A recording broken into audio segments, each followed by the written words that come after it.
Salam Kamir, kekaguman ilahi mengarah pada iman dan rahmat.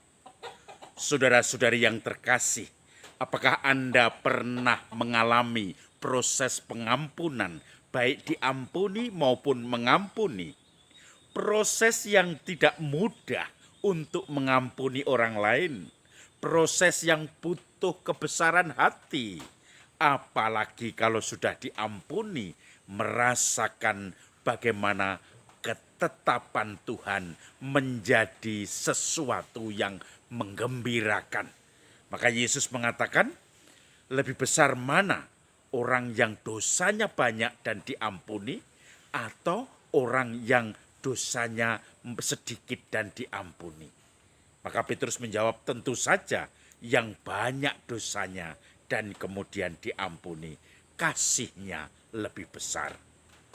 Saudara-saudari yang terkasih, Injil hari ini bicara tentang pengampunan, tetapi juga tentu saja ada macam-macam inti. Yang pertama, tidak mungkin tidak ada penyesatan. Pasti ada penyesatan. Tetapi celakalah orang yang menyesatkan itu. Lebih baik lehernya diikat dengan batu kilangan, dilemparkan ke dalam laut. Lalu Yesus mengatakan, kalau ada saudaramu berbuat salah dan dia 7 kali dalam sehari berbuat salah dan selalu minta maaf, apakah kamu akan mengampuni? Hendaklah kamu harus mengampuni. Lalu Yesus melanjutkan lagi setelah pengampunan itu, bahwa kemudian para murid itu kemudian meminta Yesus, tambahkanlah iman kami, karena kami mungkin para murid waktu itu belum bisa mengampuni. Lalu Yesus mengatakan, jika ada iman di dalam dirimu sebesar biji sesawi saja, maka kamu bisa memerintahkan pohon ini untuk tercabut dan dia pun akan tercabut. Saudara-saudari yang terkasih, pengampunan itu menjadikan sesuatu tenaga yang dahsyat ketika orang berhasil mengampuni, ketika orang kemudian juga merasa diampuni. Tetapi kalau itu tidak terjadi, maka orang yang bersangkutan tidak akan pernah berkembang, bahkan ketika harus berpasrah kepada yang memberi hidup. Ada satu pengalaman, seorang bapak yang sudah lama bermasalah dengan anaknya. Dia bermusuhan karena ada masalah-masalah, saya tidak tahu, mungkin karena anaknya itu merasa bapaknya pilih kasih.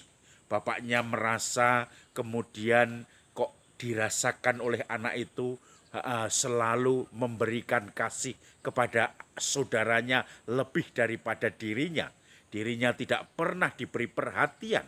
Mungkin dirinya dirasakan sebagai yang tidak berprestasi dalam keluarga ketika masa kecil, atau menjadi sumber aib dalam keluarga.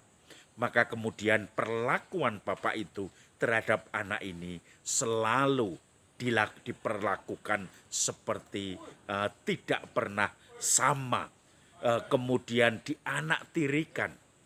Lalu kemudian apa yang terjadi, saudara-saudari yang terkasih?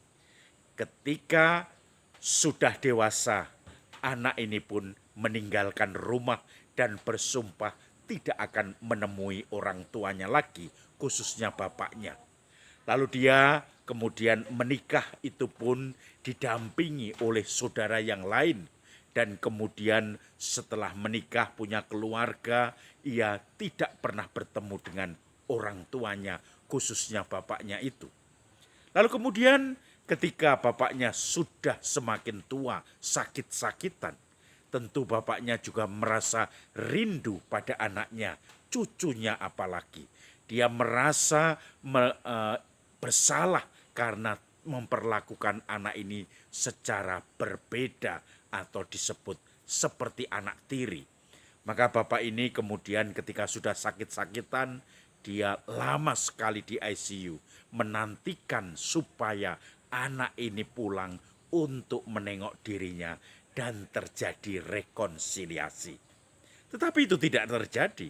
Anak itu diberi tahu oleh saudara-saudaranya, oleh temannya, mendingan kamu pulang. Dan setelah pulang kamu bisa bertemu dengan bapakmu. Beri waktu kalau kamu pun sakit, pengalamanmu penuh dengan kepahitan dengan bapakmu. Beri waktu di masa-masa terakhir ini agar bapak menghadap Tuhan dengan tenang. Tetapi tetap saja anak itu tidak mau pulang karena dia merasa sakitnya tidak bisa disembuhkan. Untuk apa menemui anak bapaknya yang tidak pernah mengakui dirinya sebagai anak? Tetapi dalam pembicaraan berikutnya, anak ini yang sudah mempunyai istri dan anak atau keluarga sendiri, dia mungkin merasa menyesal kalau akhirnya anaknya dia tidak pernah melihat kakeknya atau opanya, maka juga tidak pernah tahu.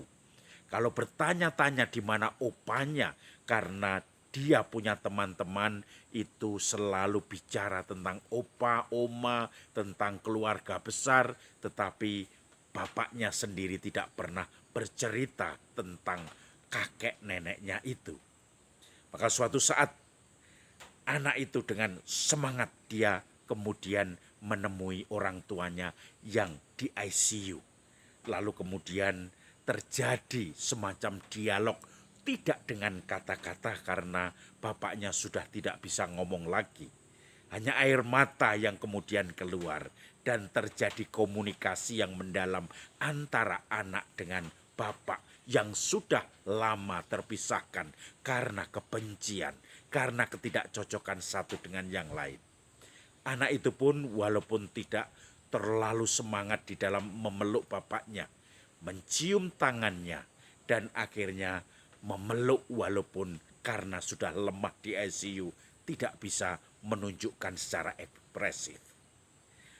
Bapaknya yang sakit itu kemudian mengeluarkan air mata, menangis, dan kemudian semua kumpul di depan ruang ICU, dan setelah itu bapak pelan-pelan menyerahkan nyawanya dengan mata yang penuh dengan senyum, dengan bibir yang menunjukkan kepuasan di hadapan Tuhan.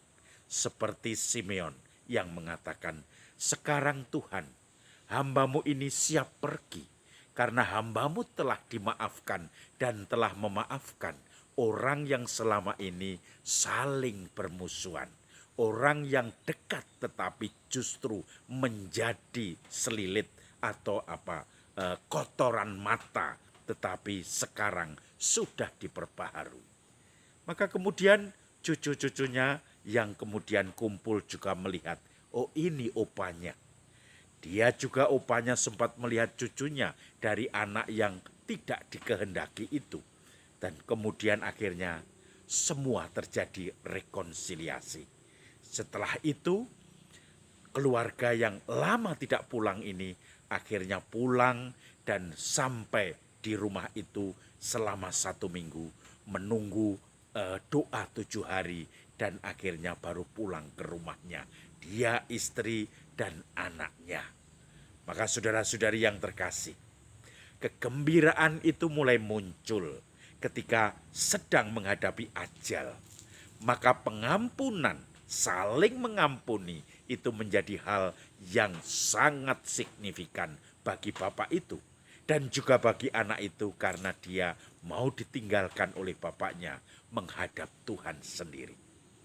Maka mari kita coba renungkan sejauh mana kita sudah pernah mengampuni orang-orang yang membuat sakit hati kita ini. Tetapi juga mungkin kita merenungkan sejauh mana kita juga sudah diampuni dan bagaimana rasanya diampuni yang kemudian membuat kita menjadi berapi-api lagi di dalam hidup ini.